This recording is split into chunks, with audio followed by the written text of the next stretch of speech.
Welcome to lecture number 2 of introduction to software development. पिछले lecture में हमने देखा था कि सॉफ्टवेयर डेवलपमेंट है क्या, और हमने सॉफ्टवेयर डेवलपमेंट मेथड की डिफरेंट स्टेजेस को देखा था, जिसको फॉलो करके सॉफ्टवेयर इंजीनियर्स जो हैं वो सॉफ्टवेयर प्रोडक्ट्स को डेवलप करते हैं, जो वो प्रोडक्ट्स जो कि यूज़र्स की स्पेसिफिक नीड्स को फुलफ़िल करते हैं, यूज़र्स के लिए कोई स्पेसिफिक प्रॉब्लम को सॉल्व करते हैं। सो हमने देखा था डिफरेंट स्टेजेस को, जिसमें इनिशियल एनालिसिस की स्टेज थी, डिज़ाइन की थी, कोडिंग, टेस्टिंग, और उसके बाद हम अपनी ऐप को टेस्टिंग के बाद डिप्लॉय कर देते हैं, यानी कि यूज़र्स ऐप को अवेलेबल कर देते हैं ताकि वो इसको यूज़ कर सकें। तो मेरा आपसे क्वेश्चन ये है कि डिप्लॉयमेंट के बाद क्या सॉफ्टवेयर इंजीनियर्स का काम ख़त्म हो जाता है? कि यानी हमने एक कंप्लीट सॉफ्टवेयर प्रोडक्ट बना दी है, यूज़र्स ने उसको लेट्स से प्ले स्टोर या ऐप स्टोर से इंस्टॉल कर लिया है डाउनलोड करके, तो क्या डेवलपर्स का काम ख़त्म हो गया है? इसी क्वेश्चन का आंसर है सॉफ्टवेयर डेवलपमेंट लाइफ साइकिल, जो कि हम आज देखेंगे। उसकी डायग्राम को देखते हैं एट फर्स्ट।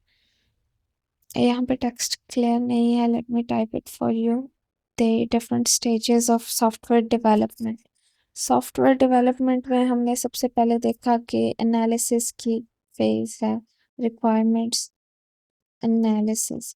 उसके बाद डिज़ाइन करते हैं हम अपने सॉफ्टवेयर प्रोडक्ट को, फिर कोडिंग करते हैं, then testing, and then we deploy it. Deployment की फेज आती है, यानी हमने यूजर्स को वो बना के दे दिए। तो अब ये भी हो सकता है कि डिप्लॉय करने के बाद जिस ऑपरेटिंग सिस्टम के ऊपर ये ऐप चल रही है वो ऑपरेटिंग सिस्टम ही अपडेट हो जाए और हमारी ऐप आउटडेटेड हो जाए, वो ऑपरेटिंग सिस्टम इस ऐप को सपोर्ट ही नहीं करता, या फिर डिफरेंट सिक्योरिटी थ्रेट्स आए, हमारी ऐप यानी लेटेस्ट टेक्नोलॉजी ट्रेंड्स के साथ कीप अप नहीं कर पा रही। तो इसीलिए एसडीएलसी में डिप्लॉयमेंट के बाद मेंटेनेंस की फेज़ आती है, जिस फेज़ के अंदर हम अपनी ऐप को मेंटेन करते हैं to keep it up with the latest technology trends, यानी सॉफ्टवेयर अपनी फॉर एग्जांपल ऑपरेटिंग सिस्टम जिसके ऊपर ये चल रही है, अगर वो अपडेट होगा तो हम अपनी ऐप को भी अपडेट करेंगे ताकि ये अपडेटेड ना हो जाए, और यही ना हो कि ऑपरेटिंग सिस्टम इसको सपोर्ट ही ना करे, या और सिक्योरिटी रिस्क आ सकते हैं जिसकी वजह से हमें अपनी ऐप के अंदर कुछ मॉडिफिकेशंस करना होंगी। और ये भी हो सकता है कि इस टाइम में ऐप बना के दिए यूज़र को, यूज़र कुछ इसके फीचर्स लाइक करें, हो सकता है कुछ फीचर्स डिसलाइक करें, या फिर यूज़र्स न्यू फीचर्स भी सजेस्ट कर सकते हैं। तो अब यूज़र्स की रिक्वायरमेंट्स चेंज हुई हैं, तो फिर आप दोबारा से रिक्वायरमेंट एनालिसिस फेज़ को रेफ़र करेंगे, उससे गो थ्रू करेंगे, क्योंकि यूज़र की रिक्वायरमेंट्स चेंज हो चुकी हैं, या तो यूज़र ने कोई ऐप का फ़ीचर डिसलाइक किया है, या उसने कोई मॉडिफिकेशंस सजेस्ट किए हैं, या फिर उसने कोई न्यू फ़ीचर सजेस्ट किया है। तो फिर आप उस न्यू फ़ीचर की रिक्वायरमेंट्स गैदर करेंगे, या जो पिछले फ़ीचर में जो भी यूज़र को चीज़ पसंद नहीं आई, उसको उसके अकॉर्डिंग आप यूज़र का फ़ीडबैक वगैरह गैदर करेंगे, उसको रिक्वायरमेंट एनालिसिस के अंदर लिखेंगे। फिर उस एनालिसिस के अकॉर्डिंग आप उस फीचर को, या तो वो ऑलरेडी प्रेजेंट था उसको दोबारा से डिज़ाइन करेंगे based on users requirements change, या फिर नए सिरे से डेवलप करेंगे उस फीचर को जो भी यूज़र ने सजेस्ट किया है। फिर दोबारा से उस फीचर को कोड करेंगे, फिर टेस्ट करेंगे कि आया ये फीचर करेक्ट रिजल्ट्स देता है या नहीं। फिर इसको अपनी डिप्लॉयड ऐप के अंदर इंटीग्रेट कर देंगे, न्यू मॉडिफिकेशन या न्यू अपडेट जो आपने या चेंज किया है, और फिर ऐप को मेंटेनेंस की रिक्वायरमेंट होगी। तो ये जो सॉफ्टवेयर डेवलपमेंट लाइफ साइकिल है, ये चलता रहता है through out the life of a software, यानी जब तक एक सॉफ्टवेयर अलाइव रहता है या जिंदा रहता है, ये लाइफ साइकिल चलता रहता है। इसीलिए इसका नाम है सॉफ्टवेयर डेवलपमेंट लाइफ साइकिल। अब आपकी बुक का टेक्स्ट रीड आउट करते हैं कि इसमें क्या लिखा है। सॉफ्टवेयर डेवलपमेंट की एक और डेफिनेशन है सेम एज बिफोर कि software development is the process of creating computer programs design to perform specific tasks. वो टास्क्स यूजर्स की कोई प्रॉब्लम सॉल्व कर सकते हैं, यूजर्स को कोई नीड्स यूजर्स की कोई नीड्स फुलफिल कर सकते हैं। और उसकी स्टेजेस कुछ इन्होंने मेंशन की है, जो कोडिंग, टेस्टिंग और डिप्लॉयमेंट। आज हम पढ़ेंगे software development life cycle. Software development life cycle is a framework that defines the processes used by organisations. वो प्रोसेसेस जो कि ऑर्गेनाइजेशंस यूज़ करती हैं, जो कि सॉफ्टवेयर एप्लीकेशंस को बनाती हैं। सॉफ्टवेयर डेवलपमेंट एक फ्रेमवर्क है। फ्रेमवर्क से मुराद है कि हमें ये एक प्री डिफाइंड मेथड मिला है, फ्रेमवर्क मिला है जिसको हम फॉलो कर सकते हैं। जैसे कि अभी हमने डायग्राम देखी, ये एक फ्रेमवर्क है।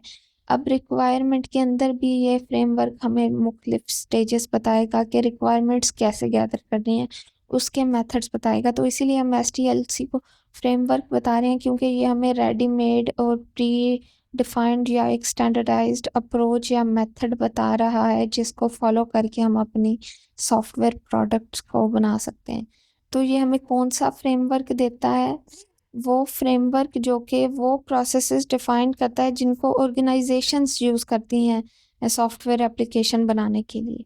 आप जस्ट इसकी ये डेफिनेशन मेमोराइज कर सकते हैं। Software development life cycle is a framework which framework that defines the processes used by organizations to do what? To build an application from its initial conception. उसका initial concept यानी आपके अपने जहन में कोई कॉन्सेप्ट आता है कि मुझे ऐप बनानी चाहिए, फिर आप यूज़र्स की नीड्स गैदर करते हैं कि अब मेरा ये आइडिया है, तो ये मेरी ऐप या सॉफ्टवेयर यूज़र के लिए कर क्या सकती है, यूज़र की कौन सी नीड्स फुलफिल कर सकती है, उसकी कौन सी प्रॉब्लम्स को सॉल्व कर सकती है। तो उसके इनिशियल कॉन्सेप्ट से लेकर उसके डिप्लॉयमेंट करना, फिर मेंटेनेंस करना, ये सारी चीज़ों के मेथड को एसटीएलसी फ्रेमवर्क डिफाइन करता है।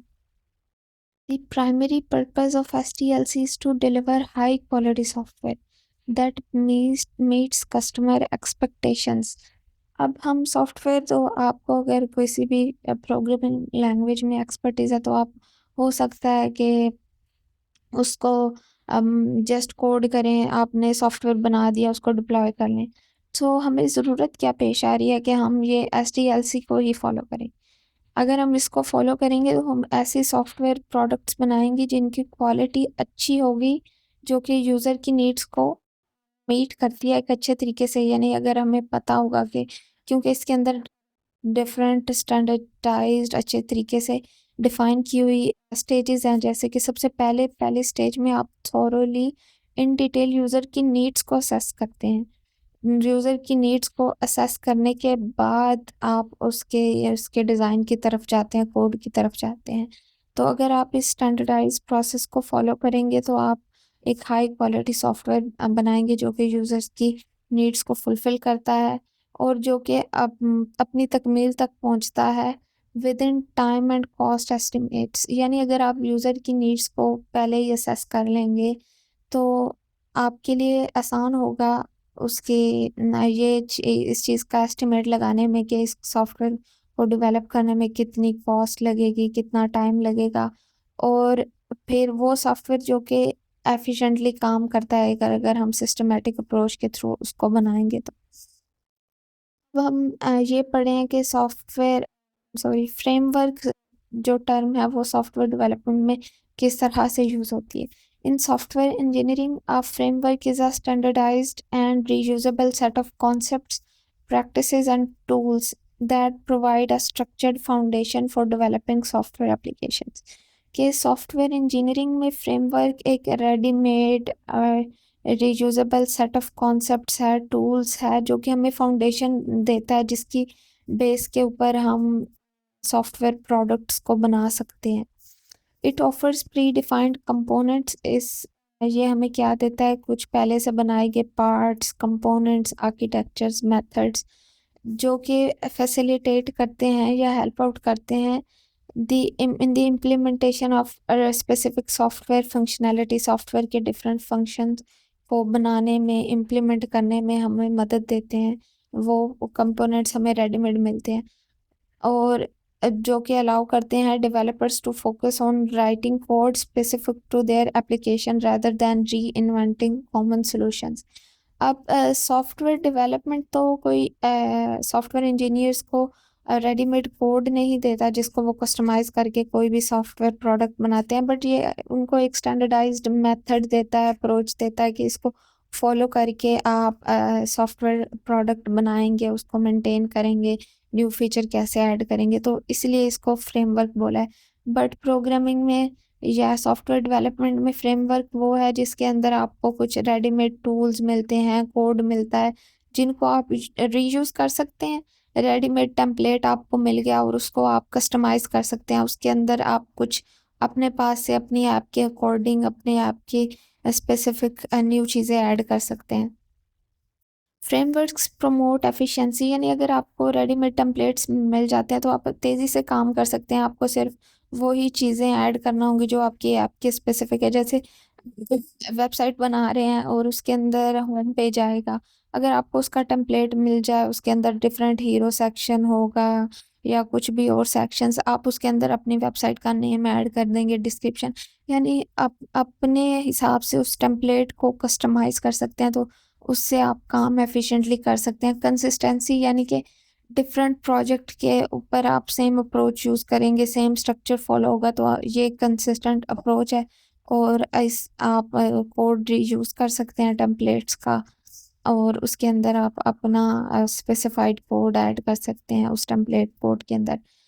That improve the overall quality and maintainability of software system. एक प्री डिफाइंड ऑप्टिमाइज्ड अप्रोच, जो अप्रोच से ही काम करती है, वो आपको प्री डिफाइंड कंपोनेंट्स आपको मिल रहे हैं, तो उससे आपके सॉफ्टवेयर की क्वालिटी अच्छी होगी, उसको मेंटेन करना इजी होगा, आप उसको अपनी नीड्स के अकॉर्डिंग कस्टमाइज कर सकते हैं। आप फ्रेमवर्क की एग्जांपल दी है उन्होंने कि imagine you want to create a website. Instead of writing all the code from scratch, you can use a framework like Django. Websites के अंदर आप अब आपको डिफरेंट कंपोनेंट्स की ज़रूरत होती है जो डिफरेंट वेबसाइट्स में कॉमन होते हैं, जैसे यूज़र्स अकाउंट क्रिएट कर सकता है, यूज़र ऑथेंटिकेशन यानी login system, database management system यानी आपको अपनी वेबसाइट का डेटा सेव करना है यूज़र्स का, और वेबसाइट के डिफरेंट पेजेस आपको चाहिए होते हैं, तो जेंगो फ्रेमवर्क ये पाइथन में लिखा जाता है, पाइथन प्रोग्रामिंग लैंग्वेज में। तो ये वेबसाइट्स बनाने के लिए आपको रेडीमेड कंपोनेंट्स देता है, जैसे कि user authentication, database management system और पेज टेम्पलेट्स, ताकि आपको दोबारा से ये चीज़ों का कोड राइट नहीं करना पड़े, क्योंकि ये तो सब वेबसाइट्स में कॉमन ही होता है। तो इससे बेहतर ये है कि आप वो चीज़ें करें जो कोई आपकी वेबसाइट से स्पेसिफिक है, यानी आपकी वेबसाइट का नाम, उसकी specific functionality, login registration process तो सबके अंदर सेम ही होगा। That's all for today's lecture. कल हम डिफरेंट स्टेजेस को इन डिटेल पढ़ेंगे ऑफ एसडीएलसी।